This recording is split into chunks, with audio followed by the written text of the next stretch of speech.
जाने माने पॉडकास्टर और यूट्यूबर रणवीर अल्लाहबादिया एक बार फिर विवादों से घिर गए हैं। शनिवार को रणवीर ने भारत पाकिस्तान के बीच युद्ध विराम की घोषणा के बाद इंस्टाग्राम पर एक पोस्ट शेयर की, जिसमें वह पड़ोसी मुल्क के नागरिकों से माफी मांगते दिखे। उन्होंने अपनी पोस्ट में यह भी भविष्यवाणी की कि उनके इस पोस्ट से भारत के लोग नाराज भी हो सकते हैं। रणवीर ने पोस्ट में लिखा कि उनके पोस्ट को देखकर भारतीय नाराज हो सकते हैं और यही हुआ भी। सोशल मीडिया यूजर्स ने रणवीर को बेरहमी से ट्रोल किया है, वो भी उस समय में जब सीमा पर तनाव है और पाकिस्तान ने सीज फायर का उल्लंघन कर दिया है। दरअसल रणवीर अल्लाहबादिया ने 10 मई को अपने इंस्टाग्राम अकाउंट पर कई स्लाइड्स के साथ एक पोस्ट शेयर की। अपने पोस्ट में उन्होंने लिखा, प्यारे पाकिस्तानी भाइयों और बहनों, मुझे इस पोस्ट के लिए कई भारतीयों से नफरत मिलेगी, लेकिन ये कहना जरूरी है, कई भारतीयों की तरह मेरे दिल में भी आपके लिए नफरत नहीं है। हम में से कई लोग शांति चाहते हैं। जब भी हम पाकिस्तानियों से मिलते हैं तो आप हमेशा प्यार से हमारा स्वागत करते हैं, लेकिन आपका देश सरकार नहीं चलाती, यह आपकी सेना और आपकी सीक्रेट सर्विस यानी ISI चलाती है। औसत पाकिस्तानी इन दोनों चीजों से बहुत अलग है। औसत पाकिस्तानी के दिल में शांति और समृद्धि के सपने होते हैं। इन दो खलनायकों ने आजादी के बाद से अपनी अर्थव्यवस्था को नुकसान पहुँचाया है। रणवीर आगे अपनी पोस्ट में फैक्ट्स के साथ बात करते नजर आए। उन्होंने पहला फैक्ट दिया कि पिछले कुछ सालों में पकड़े गए सभी आतंकवादी मूल रूप से पाकिस्तान के हैं। उन्होंने दूसरा फैक्ट दिया कि पाकिस्तान के सैन्य नेता जैश-ए-मोहम्मद प्रमुख के भाई हाफिज अब्दुल रऊफ के राजकीय अंतिम संस्कार में शामिल हुए थे। उन्होंने तीसरा फैक्ट दिया कि आपके यानी पाकिस्तान के रक्षा मंत्री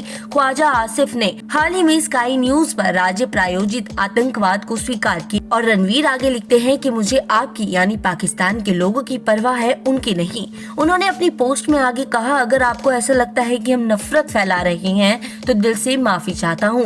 पाकिस्तानियों से मिलने वाले भारतीय आपकी बात समझते हैं, लेकिन भारतीय और पाकिस्तानी मीडिया यानी न्यूज चैनल दोनों ही इस समय झूठ फैला रहे हैं। हमारी ज्यादातर आबादी सीमा के नजदीक मासूमों के लिए शांति चाहती है, लेकिन भारत भी पाक सेना और ISI के स्टेट स्पॉन्सर्ड आतंकवाद को खत्म करना चाहता है। रणवीर आगे लिखते हैं, एक अंतिम बात, यह भारतीय वर्सेस पाकिस्तानी लोगों के बारे में नहीं है, ये भारत वर्सेस पाकिस्तानी सेना और ISI है। आशा है कि लंबे समय तक शांति बनी रहे। गजब तो तब हो गया जब रणवीर ने अपनी इस पोस्ट को इंशाअल्लाह से खत्म किया। हालांकि कमेंट सेक्शन में ट्रोल होने के बाद कुछ घंटे बाद ही उन्होंने अपना ये पोस्ट डिलीट कर दिया। इसके बाद उन्होंने एक वीडियो भी शेयर किया है, जिसमें रणवीर अपना वीडियो जय हिंद से शुरू करते हैं। वीडियो में रणवीर ने कहा, जय हिंद, जय भारत, जय दोस्तों। भारतीय सेना को सबसे पहले तो 100% सपोर्ट, 100% लव, 100% सम्मान। वीडियो में वो आगे कहते हैं, पिछले 5 सालों में हमने 50 से ज्यादा मिलिट्री थीम पॉडकास्ट बनाए भारतीय फौज के लिए। हमने ये जाना हार्ड पावर सेना और सरकार के हाथों में होती है, इंडियन सिटीजन के रूप में आपके हाथों में सॉफ्ट पावर है।